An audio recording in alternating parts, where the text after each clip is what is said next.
आप जो बड़ा बड़ा बोर्ड लगाए कहता है कि हमने गरीबों के लिए 5 लाख रुपए का स्वास्थ्य बीमा लाभ दिया है, कोई भी आदमी कहीं इलाज करा सकता है।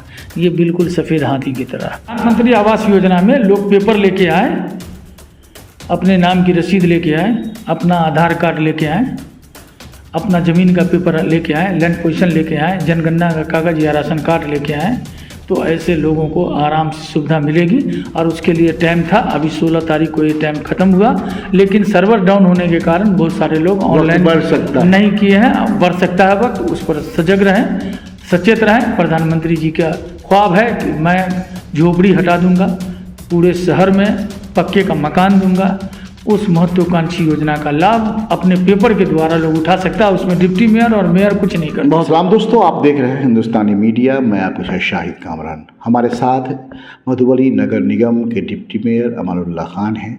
और दर्शकों, हम बात करने जा रहे हैं अगर प्रधानमंत्री की एक महत्वपूर्ण योजना के बारे में, जो आयुष्मान कार्ड है।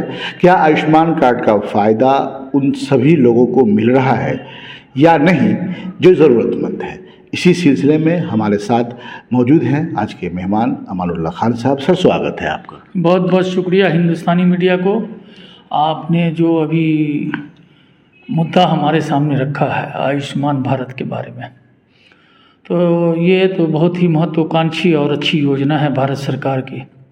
लेकिन भारत सरकार के मुखिया आदरणीय श्री नरेंद्र मोदी जी से हमारा कहना यह है कि आज जो इसका लाभ गरीबों के बीच होना चाहिए, और आप जो बड़ा बड़ा बोर्ड लगाए कहता है कि हमने गरीबों के लिए 5 लाख रुपए का स्वास्थ्य बीमा लाभ दिया है, कोई भी आदमी कहीं इलाज करा सकता है।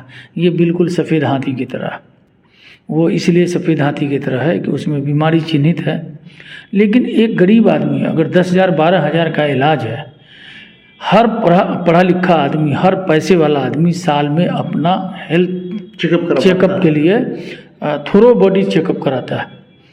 तो हमारा ये कहना है कि मान लीजिए किसी का हाथ टूट गया, तो उसके लिए अस्पताल जो आयुष्मान को गाइड कर रहा है, जो अस्पताल वो नहीं, केवल ऑपरेशन में भी सब तरह का ऑपरेशन नहीं, कहीं 2 है, कहीं 3 है, कहीं 1 है। इस तरह से जनता दिग्भ्रमित है और उसका फ़ायदा अस्पताल वाले उठाते हैं। मेरा कहना साफ है कि 5 लाख तक का जो आपने बीमा इंश्योरेंस दिया, हर तरह की बीमारी, मैं किसी तरह से बीमार पड़ता हूँ, चाहे हमको टाइफाइड हो जाए या चिकनपुनिया या क्या वो जो होता है जिसमें 15-15 दिन लोग रहता, तो आयुष्मान वाले उसको टेकल नहीं करते। तो हमारी एक मांग है कि ये गरीबों के हित में है, मजदूरों के हित में है, मजलूमों के हित में है, उन बेसहाराओं के हित में है। तो आप उसमें कॉमन ये दे दीजिए कि जो इस तरह का बीमार हो उसकी भी इससे बहुत बड़ी बात है, उससे बहुत बड़ा मसला ये है। बहुत बड़ा मसला है। आप इंतजार कर रहे हैं कि मेरी किडनी खराब होगी, मेरा लीवर खराब होगा, का फायदा मिल या गर्भवती बच्चा दे रही है तो उसमें ऑपरेशन की जरूरत है, तो उस समय हम लाभ देंगे। तो ये कहीं से दावा ठोकने वाली बात नहीं है। लाभ, स्वास्थ्य लाभ तभी आपको उचित या सही माना जाएगा। इसलिए हर तरह के बीमार गरीब, जो गरीबी रेखा के नीचे आते हैं, फिर आयुष्मान का बेनिफिट वो उठाए। और फिर अगर ऐसा नहीं है तो ये सफ़ेद हाथी टाइफिस वाली बात है। और कहीं ना कहीं इसका भी लाभ वो मजबूर गरीब लोग नहीं ले पाता, पैसे वाले लोग। डिप्टी मेयर साहब, सवाल करें आपसे कि आपके नगर निगम क्षेत्र में ऐसा हॉस्पिटल वगैरह है जहाँ आयुष्मान कार्ड से इलाज होता हो? हमारे जोन में सदर अस्पताल है, कई प्राइवेट अस्पताल है। प्राइवेट में जो आपके यहाँ नामचीन हो, जहाँ इलाज होता हो? स्वास्थ्य का ये क्रिप्स है, जो बसवारा में क्रिप्स कार्ड से इलाज होता है वहाँ। और ये यहाँ पर माधुरी हेल्थ केयर है, और भी बहुत सारे लोग हैं। वो जो एक डॉक्टर हैं वो गुमती पर, ये मुरली मनोहर पोखर पर, अलग-अलग जगह में, मधुबनी में भी हो रहा है। मधुबनी में टाउन में। आपको अंदाजा कब मिला कि छोटी छोटी बीमारियों में इस कार्ड का फायदा नहीं मिल पाता? कैसे आपको महसूस हुआ? कुछ लोगों ने शिकायत? बिल्कुल, मैंने कई इससे अस्पतालों से जो रिकॉग्नाइज है आयुष्मान से, तो नहीं इसमें ये बीमारी का नहीं होगा, नहीं इसमें ये नहीं होगा, इसमें नहीं होगा। तो फिर होगा क्या? जब हम मरने की स्थिति में आएंगे तो हमारा इलाज, सरकार से हम स्वस्थ रहें और बेहतर रहें, ये इस तरह का योजना होना चाहिए कि हम जाके आराम से चेकअप करा ले। ये और बात है कि हम लोग उसके फैकल्टी में उस कैटेरिया में नहीं आते, जो आते हैं उनको कम से कम ये लाभ मिलना चाहिए। और इससे क्या होता है कि इंश्योरेंस वाले लोग की चांदी है, वो लोग बड़ा बड़ा पैकेज लेते हैं, 18,000 20,000 25,000 का माने बीमा होता है साल का। तो फिर ये क्या है? ये जब है तो आप देखिएगा, जो इतना भी आयुष्मान से इलाज का ऐलान कर रहा है जो भी अस्पताल, मैं किसी अस्पताल का नाम नहीं लेना चाहता, तो उसका चिन्हित बीमारी का इलाज होता है, सभी बीमारी का इलाज नहीं होता है। और दूसरा एक बहुत बड़ा प्रश्न चिन्ह है, स्वास्थ्य मंत्री से हम मांग करेंगे कि जो अस्पताल के गाइडलाइन और उसके मानक को पूरा नहीं करता, उसको तो लाइसेंस होना ही नहीं चाहिए। वहाँ जाने के बाद पता चलता है, प्राइवेट हो या जो भी हो, उसमें पता चलता है कि बहुत सारी सुविधा उसको नहीं है, और उसको मिल गया कि ये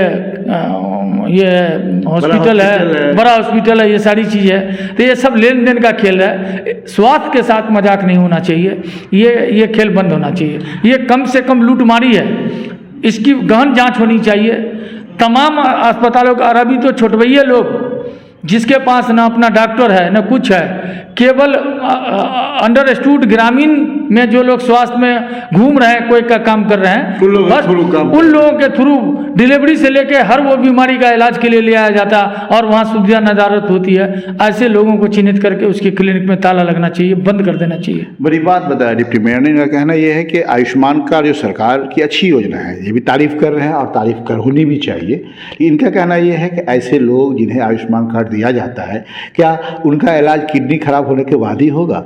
सरकार को चाहिए कि इसमें एक ऐसा सिस्टम होता कि हर तरह की बीमारी का इलाज होता। हम ये कहना चाहते हैं कि साल में एक उम्र तय की जाए, 40 के बाद उसका इस आयुष्मान के माध्यम से थोरो चेकअप का साल में एक बार ये होना चाहिए। ये भी एक रहना चाहिए। एक प्रपोजल मांग है, प्रपोजल नहीं है, एक गुजारिश है प्रधानमंत्री जी से। आखिरी सवाल, और हमारी ये जनहित का मुद्दा है, गरीबों के हित का मुद्दा है, तो हम मांग करेंगे कि ये अमानुल्लाह का बयान नहीं है या डिप्टी मेयर का बयान नहीं है, जनहित से जुड़ा मुद्दा है। इसमें हमारा कहना यह है कि इसके लिए प्रधानमंत्री जी को पुनः इस पर विचार करना चाहिए और एक सूची बना देनी चाहिए वहीं से कि जो आयुष्मान, ये इस तरह के लोगों का इलाज आसानी से हो सकता है जो उसके रिकॉग्नाइज अस्पताल होंगे उसमें। सर एक सवाल, चाहे वो प्राइवेट हो या सरकारी। एक सवाल आखिरी करेंगे और एक ही लाइन में जवाब भी देना आपको है कि आप नगर निगम में 145 वार्ड हैं आपके,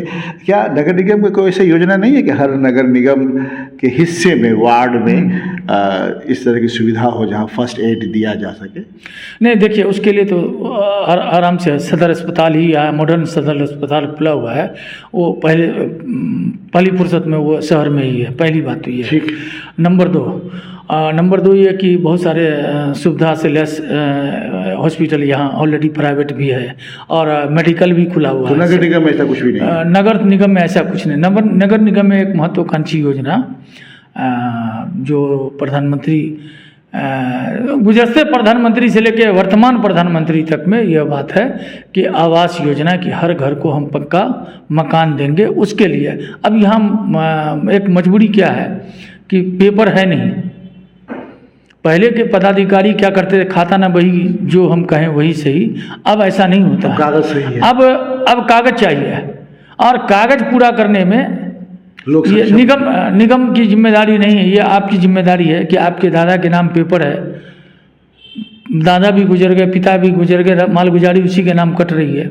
तो सरकार ने अपने बहुत सारे नियम को चेंज किया है। अगर आप वक्त के साथ नहीं चलेंगे तो दर की ठोकर खाएंगे, सरकार की कोई लाभ आपको नहीं मिलेगा। सर बहुत अच्छी बात कही आपने। उम्मीद है कि इसका फायदा भी होगा और सरकार इस पर गौर करेगी।